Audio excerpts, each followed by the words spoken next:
जनसंवाद न्यूज, सत्य आणि विश्वासाची बातमी।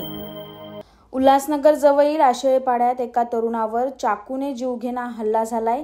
जुन्या भांडणाच्या रागातून 3 ते 4 जणांच्या टोळीने हा हल्ला केलाय। आता या प्रकरणी विठ्ठलवाडी पोलीस ठाण्यात गुन्हा दाखल करण्यात आला। पोलीस अधिक तपास करत आहे। ऋषिकेश जयगडकर आणि आरोपी यांच्यात मागे काही कारणावरून वाद झाले होते, याची तक्रार ऋषिकेशच्या घरच्यांनी पोलीस ठाण्यात केली होती। त्यानंतर सनी, चन्या आणि त्याच्या इतर 2 साथीदारांनी तोंडावर रुमाल बांधून ऋषिकेशच्या घरात घुसून ऋषिकेशला मारण्यासाठी त्याचा शोध घेतला। मात्र यावेळी त्यांना ऋषिकेश सापडला नाही। रात्री ऋषिकेश हा त्यांना सापडला आणि त्यांनी बेदम मारहाण करत त्यावर चाकूने जीवघेणा हल्ला केला।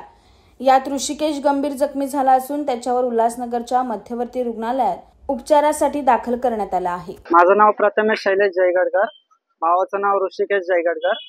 हा आशेळेपाडा गणपती मंदिर येथे रहिवासी राहण्यामधला आहे। तो त्याचं पहिले एक प्रकरण झालं होतं, पोरांसोबत मॅटर झाला होता, तर त्याच्या प्रकरणीमध्ये त्या पोरांनी त्याला पकडलं होतं।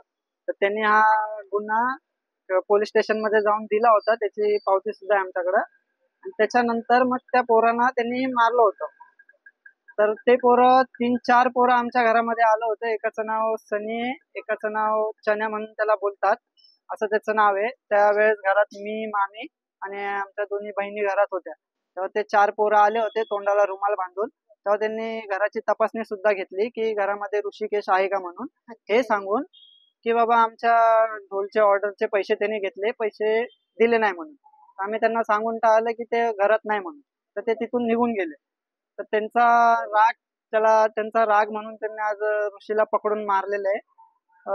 जीवघेणा हल्ला केलेला आहे। सूर्यांनी वार केलेले त्याच्यावर, पाठीवर त्याच्यावर साधारण तरी 5-6 वार केलेले, डोक्यावर, पाठीवर, हातावर आणि पायावर कमीत कमी 7-8 वार तरी केलेले आणि जीवघेणा हल्ला केलेला आहे त्याच्यावरती। त्यांचं काहीतरी मित्रांमध्ये भांडण होतं की बाबा मला त्यांनी अडवलं, धमकी दिली, त्यावरनं त्यांची वादावाद होती। तर त्याचं तक्रार केली होती त्या टायमाला। पोलीस स्टेशन वरती सुद्धा कंप्लेंट दाखल करणार आहे।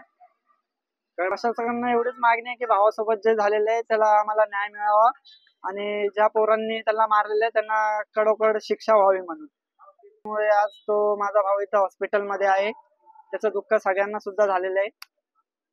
मागणी आहे की पोलिसांनी याचा पूर्ण निर्णय करावा आणि त्याला कडवी शिक्षा द्यावी म्हणून।